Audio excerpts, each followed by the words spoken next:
Welcome to Flight Past. This must be about episode 27 of our journey to Waterloo. We've come all the way from Elba and we're currently just crossed the border with Napoleon. What we're going to be doing is a quick fly around. We're going to check the area out. We'll check out the southern Belgium area briefly, and we'll continue discussing the build-up, but you can then get an idea of the area of operation of the Waterloo campaign.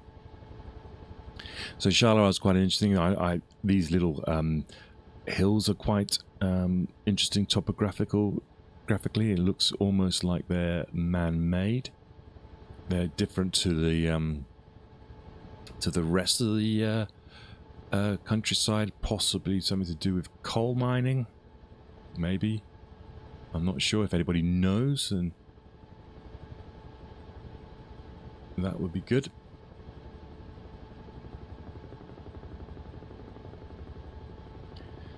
So the British have been building up their troops. They've been coming across. We spoke about Captain Mercer. He's the artillery guy. He left Harwich on the 12th of April. He arrives on the 13th of April.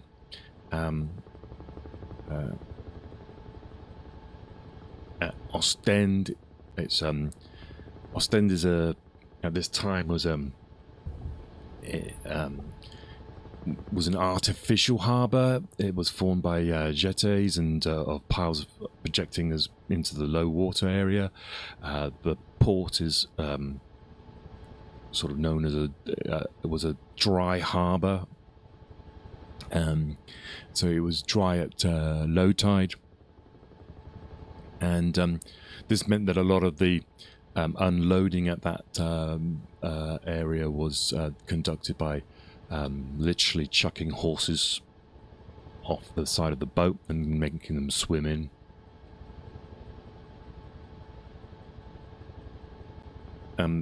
It was a difficult sort of harbour, is the point. It was there's a lot of unloading on beaches and things like that, and it also meant that because of the tidal nature, then the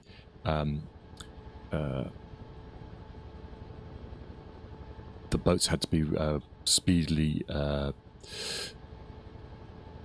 unloaded.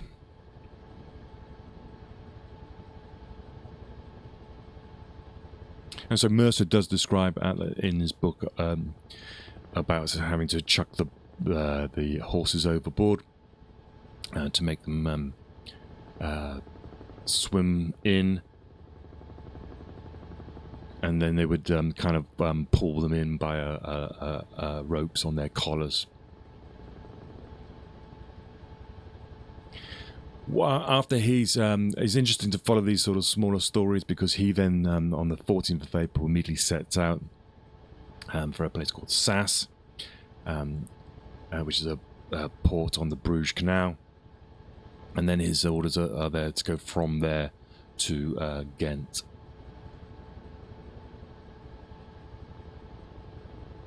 Back in Britain, a regimental orders being sent out on the 20th of April for these regiments of the line and the Guard to be sent out to Belgium. And also at this time, so we're talking about May, this is when the Vendée goes into revolt. Napoleon is forced to keep his about 10,000 troops in the Vendée to put down the revolt.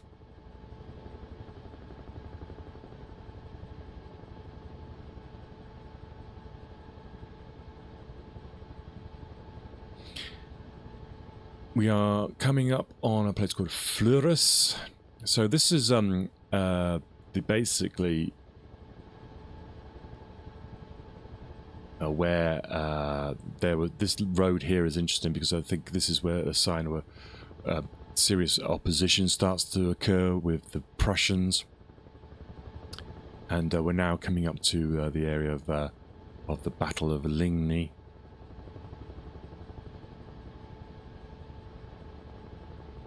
think this area here was where the first sort of big lines of I think some of the troops got caught out by French cavalry, but they're pushing on through, and this will be the end. I think it is the end of the day on around about the 15th of June. And you can see now with these letters, you've got Sombref just ahead of us. Fleurius is here. This is a village above the village of Ligny. Brai over on the far side there, that's the scene where Wellington will go to with the windmill to have a look at the battlefield. And Ligny itself is kind of in this dip here, and it is a sort of a village that sort of surrounds a stream, which I believe is somewhere.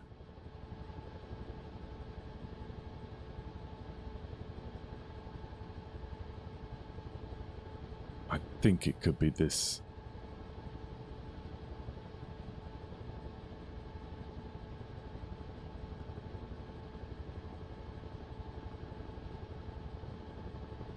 It's either that, or it might be back here.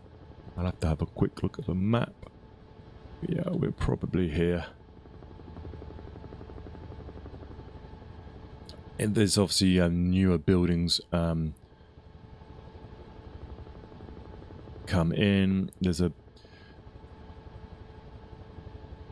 stream that sort of dictates the battlefield quite a lot. It's not necessarily a very deep stream, but it does mean there's boggy land around it. And if we head to the mill, the windmill,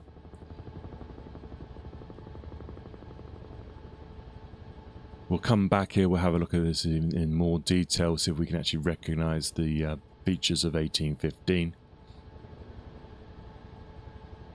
And Wellington meets Blücher famously, and we'll talk about that because there's some controversy about what was said at the time.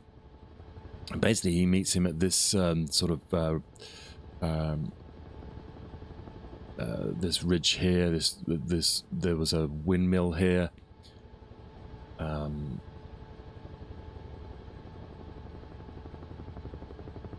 Where is it? Over here. Sorry. Yeah, Brai. He meets Blücher here, and they believe, so he can see down onto this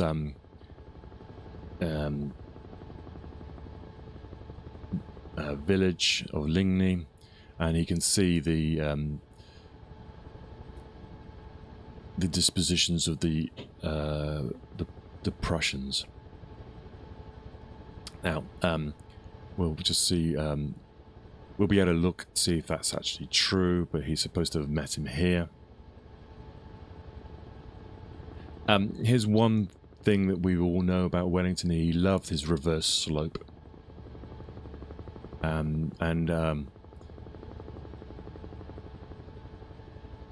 think he was sort of concerned with the disposition of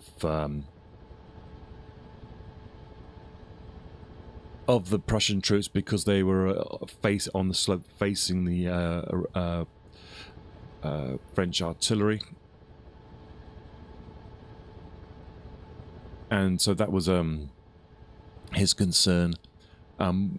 We have to sometimes take it what Wellington says after the battle with a little bit of a pinch of salt. He was sometimes embellishing his actions, but you know, everyone does it.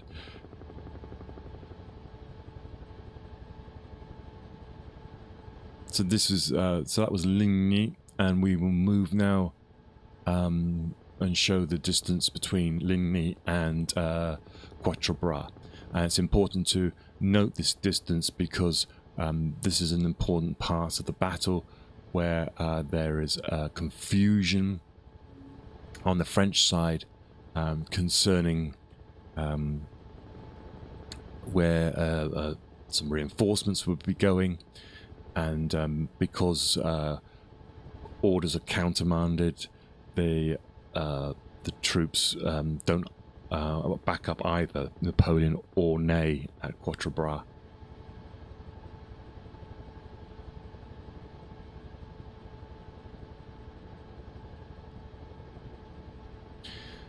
Of course, there's all sorts of things were supposed to happen. So we talked about Genappe. I'm not sure if I'm going to get this right. I might have to look his name up, but I'll do that now. See if I can.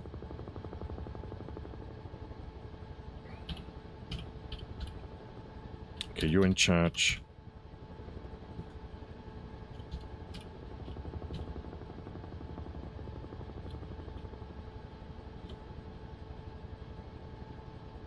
Yeah, it's Genappe. Okay. So he's the chief of staff, I suppose, of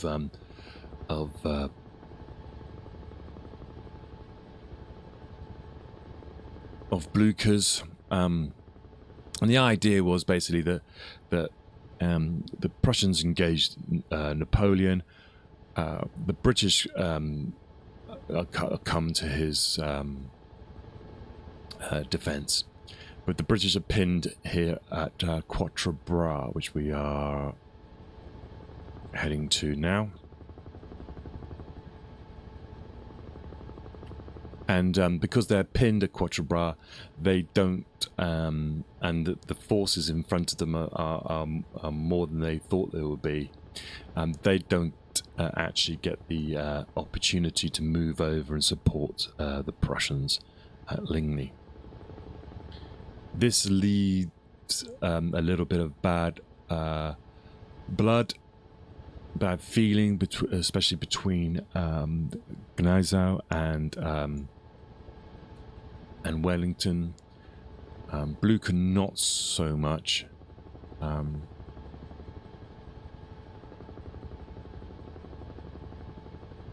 I think this lake is part of the battlefield.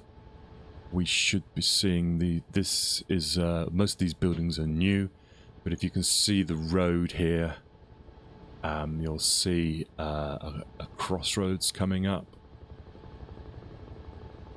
So this is the famous crossroads of Quatre Bras. So the British were on this side of the road. Over here where my dot is would be a forest, and the French were basically coming up this road from Charleroi, and so you can see all these fields here. This is the Quatre Bras battlefield. So this is the road that Ney would take to bring his troops up to take the crossroads. The problem was maybe because Ney had only just joined, maybe because of the distances already travelled, there was a lack of energy and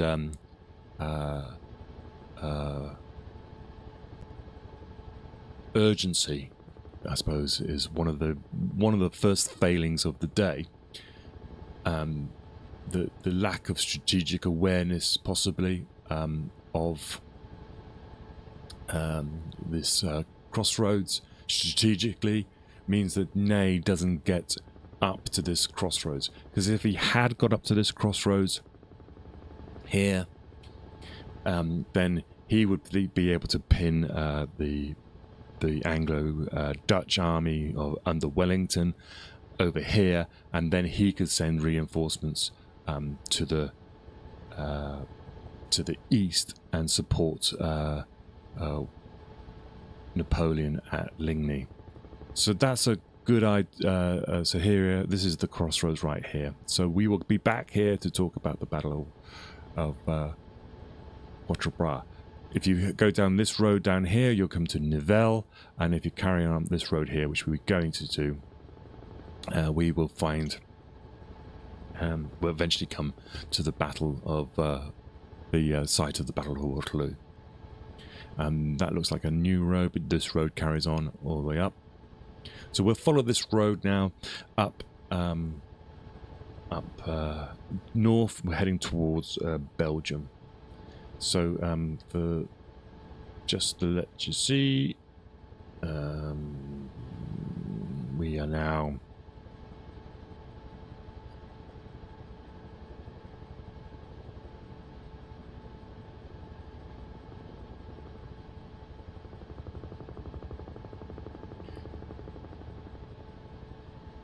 here. This is Quatre Bras.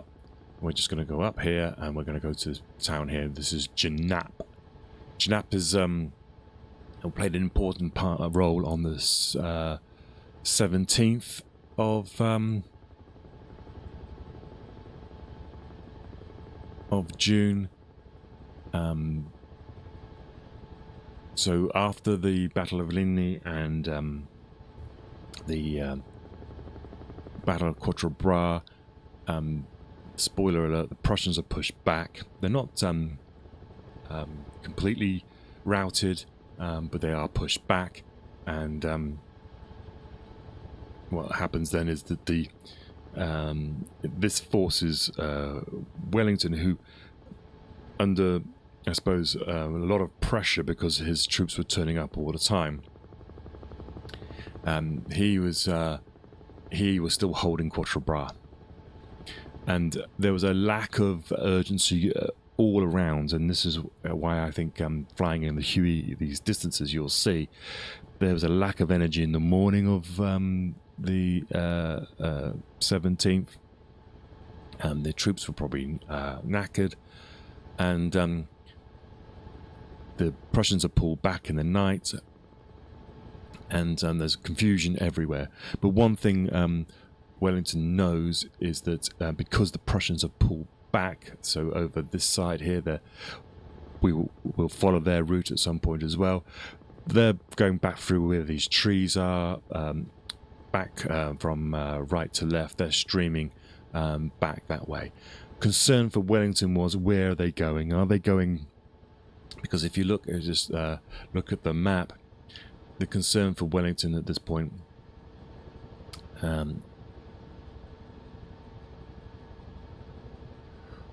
was this.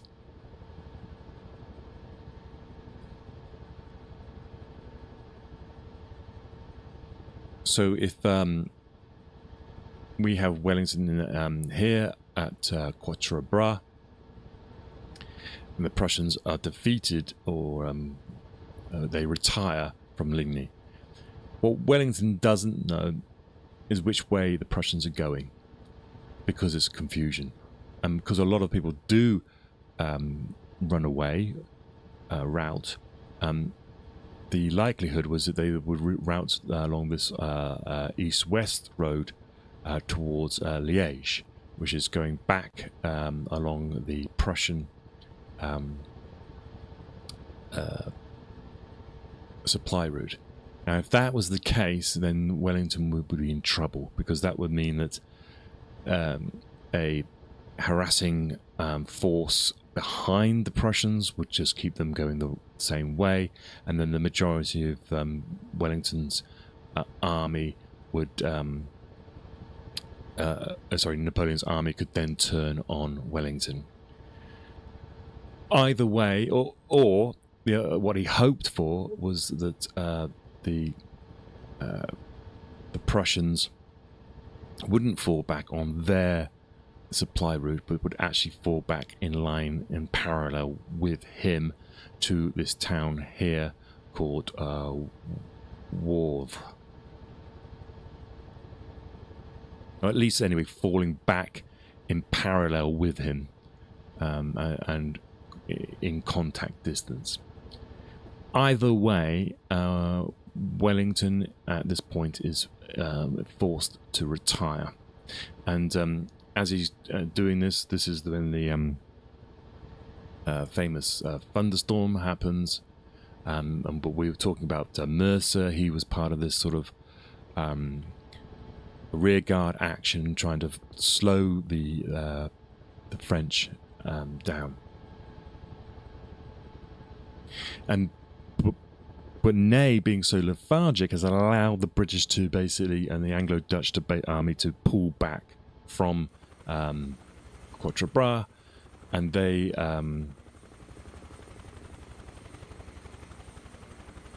which makes Napoleon angry because he's allowed them to escape. And one of the first places that they get to is this town here, which is called Genappe. And there's a famous bridge here where the armies of the Anglo-Dutch are pouring across. And there's, as you come out, in fact, what I'll do is I'll pause here and just quickly jump out. They come down this road from Quatre Bras into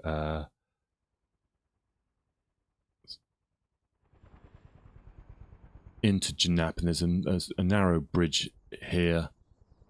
You can see this sort of stream, and this causes a log jam. And what you get is there's a serious action goes on up this hill on this side, as the rear guard of the Anglo-Dutch army are basically pulling back here with the French in pursuit.